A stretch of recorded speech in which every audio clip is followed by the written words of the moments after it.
There are things that happen in life that you never fully shake. You move on, you build a new routine, and you tell yourself it's over. But then it's late at night. The house is quiet, and your mind goes back, and suddenly it doesn't feel over at all. This is one of those things for me. About 3 years ago, I ended a long relationship and moved into a new apartment. I needed a fresh start. Somewhere clean and quiet. Somewhere that felt like mine. The complex I found checked every box. It was a beautiful little community. Well-maintained, peaceful. The kind of place where neighbors actually said good morning to each other. I settled in quickly. I felt safe there. That was the first mistake, I think, letting my guard down that completely. My apartment was on the ground floor. My bedroom window faced a small interior courtyard, the kind with stone paths and a few trees and a bench nobody ever used. It was lovely during the day. The door to my unit was inside the building, which was key access only. No one got in without a fob. I remember when I first moved in, I noticed that anyone standing in that courtyard could walk right up to my window.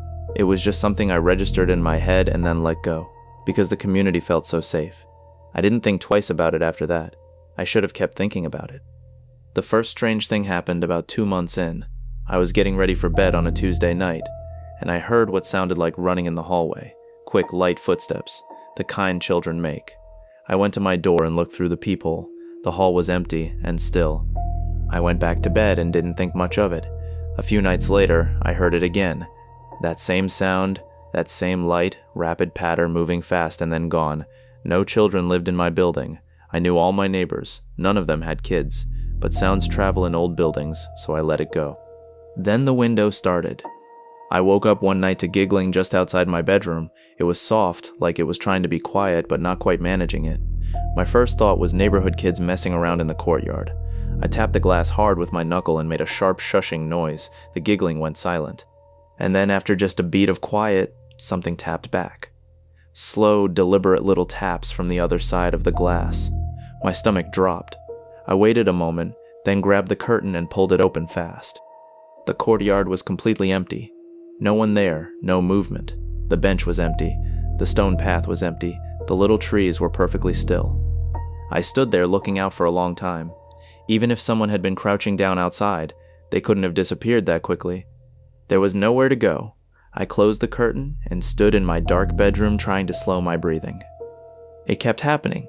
Every few nights, that same quiet giggling just below my window. I started ignoring it. The way you ignore an annoying sound you can't fix. Just rolling over, pulling the blanket up, telling myself it was nothing. I was determined not to let it win. Whatever it was, I wasn't going to feed it with attention.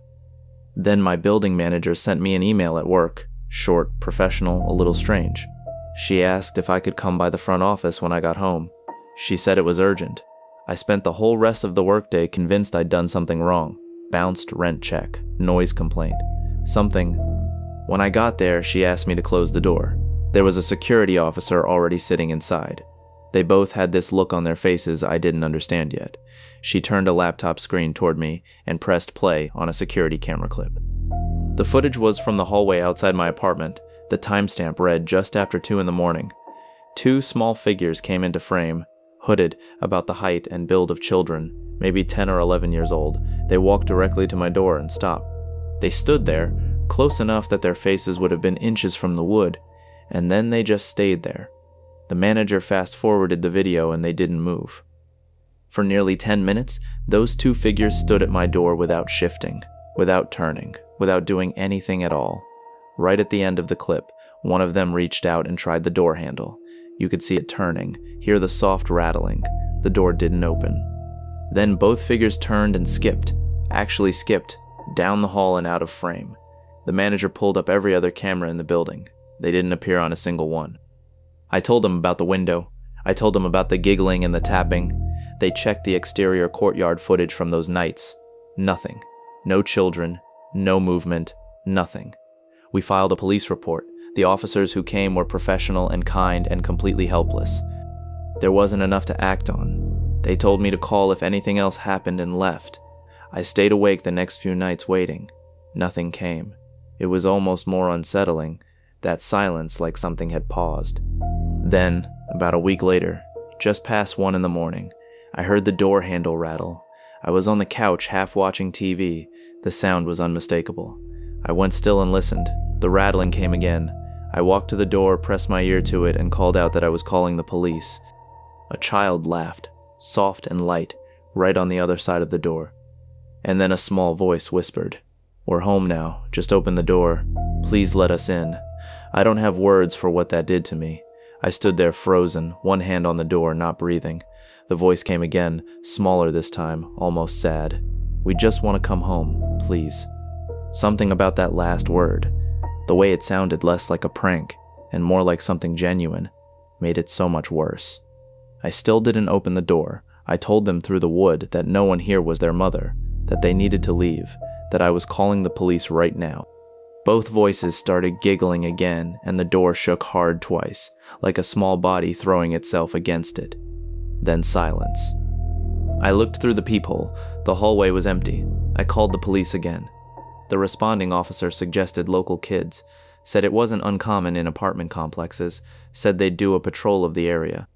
I let them think that. It was the easiest explanation. But it didn't feel right, and I knew it.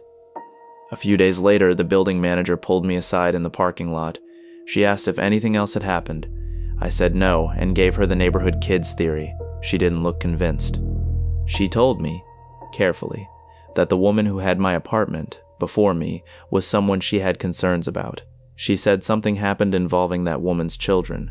She wouldn't give a name, wouldn't give details, said she was already sharing more than she should. She told me to keep my door locked. She told me to be careful, and as she walked away, she said it quietly, almost to herself. I don't think this is kids playing games. I moved out a few months later, and not because of this directly, but I'd be lying if I said it wasn't part of the reason. Here's the thing that I've sat with ever since.